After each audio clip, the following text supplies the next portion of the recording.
Noscani Talk, back with another match preview. Feels like it's been a while. It's been a short while. I do feel like I've said that a few times this year, but nonetheless, on to the game. It's against Aldershot. It's at their place, Saturday 3 PM kickoff.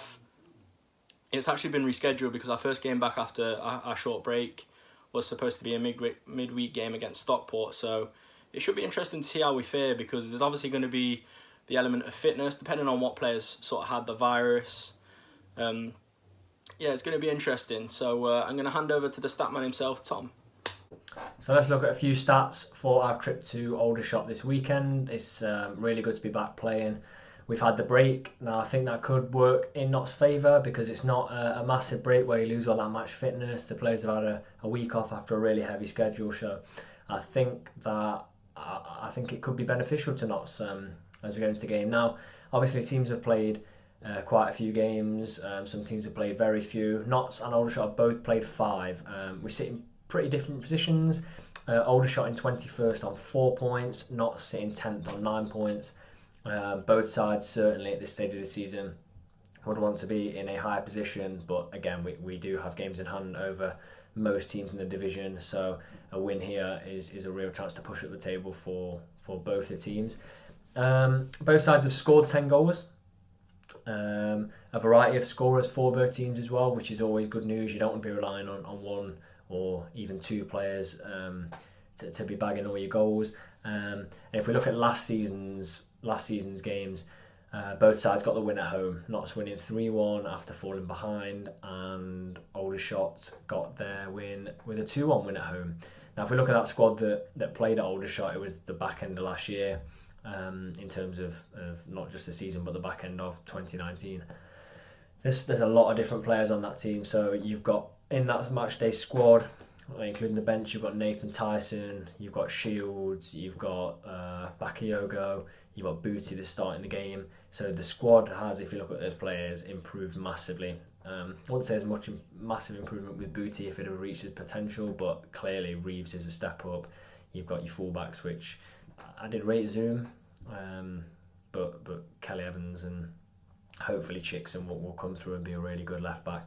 So not too much to go off the stats as it's early on in the season, but there's some interesting things to note for both teams.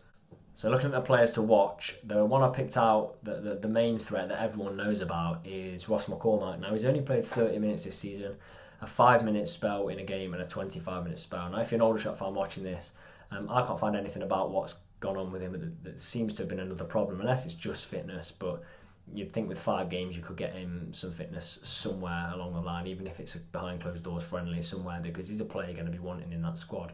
Now, if he plays well, Notts have a real problem, even at 34 years old. He's got massive experience. He's been all around the world to play, and he's someone that we really are going to have to watch, especially with how our defence has started the season. So shaky in some games, especially against the lesser teams. Like, we conceded that sloppy goal against Altrincham, Maidenhead, got 3 past us, so we're going to have to watch out for them. The player that's most likely to be a threat for us is the Libyan-born Mohamed Betema. Now, he scored 5 last season. He's already at 3. So there's a few of these we've picked out that didn't have great seasons in the past 2 or 3 years, but have really stepped up this season and are starting to find their form. He's not young either, so maybe it's just a season that's clicking for him in this team. But they're not shy of scoring a goal Aldershot, so that's another player to watch out for. And we've never done this, but I've picked out a 3rd attacking player. We've never had three attacking players or strikers to watch out for. The 3rd player I've picked is Craig Tanner.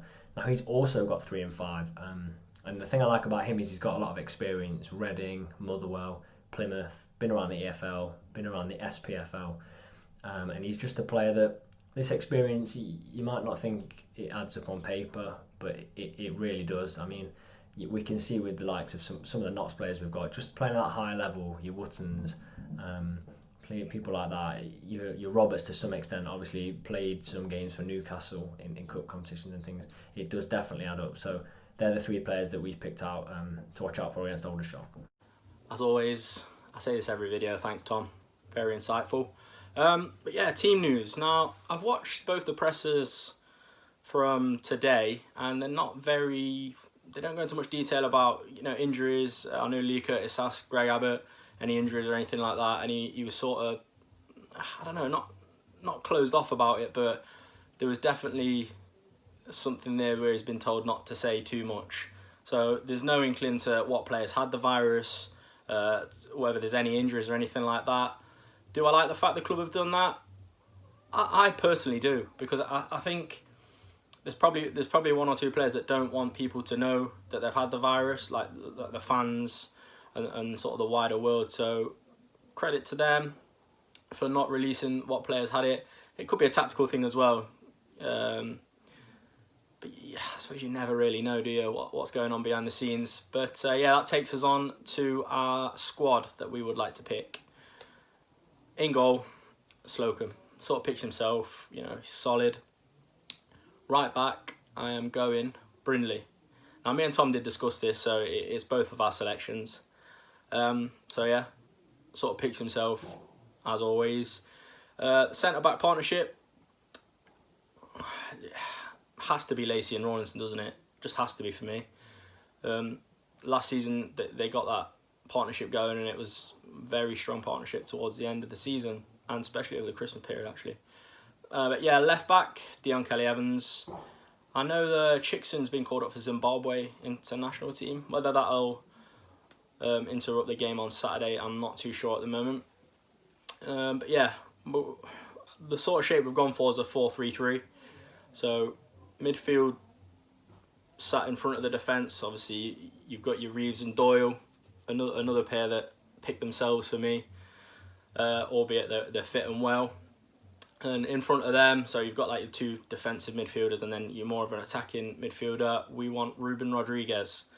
He's been exciting in what we've seen of him so far this season, so I'd like to see a little bit more from him, a little bit more game time. So yeah, I'm going to go left wing now. So left wing, I'm going Thomas.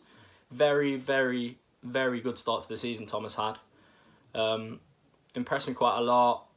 It was against Aldershot, I think. He played really well.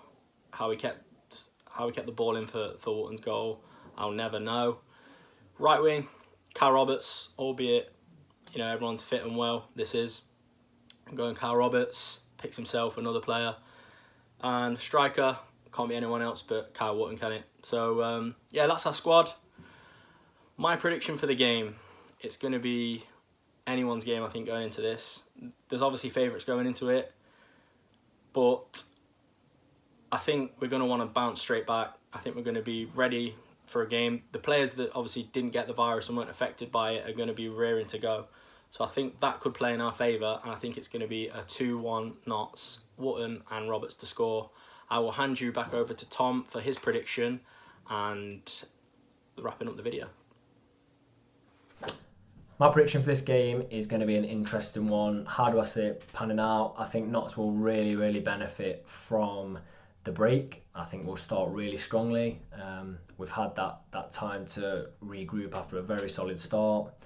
But I also think Aldershot are a better side than their position suggests. They know where the goal is. In my pre-season prediction, I predicted them a much higher finish than this, and that was on the premise that Ross McCormack would come into the team and start playing well. Now, that obviously hasn't happened for one reason or another. Again, please comment, Aldershot fans, why that's not happened. This is the first time I'm not going to predict a Notts victory. I'm going to go for a 1-1. Obviously, I'd like Notts desperately to win, but I just see this as a tricky game where yes, we've got the fitness back, the sharpness might not be there, and it's vitally important we've got this in before Stockport, because I wouldn't have liked to have gone all the way to next week to the Stockport game without playing. I think 1-1, I think we should come back after this break now and aim for an unbeaten streak, and we started with this result away at Aldershot, and I'm going to go for a goal from, I'm going to go for Michael Doyle. I think he looked energetic without the break. He's come in, he's going to be firing. I think it's going to be a really tough game. I think it's going to be one that we're going to have to dig in to get anything for, and I can see us falling behind in it. But then I can definitely see Michael Doyle stepping up, getting us a goal and getting us the points to bring back to Meadow Lane. Now, as always, leave your line up in the comment section below, your score prediction and anything else that you want to tell us about. And please don't forget to like, comment and subscribe.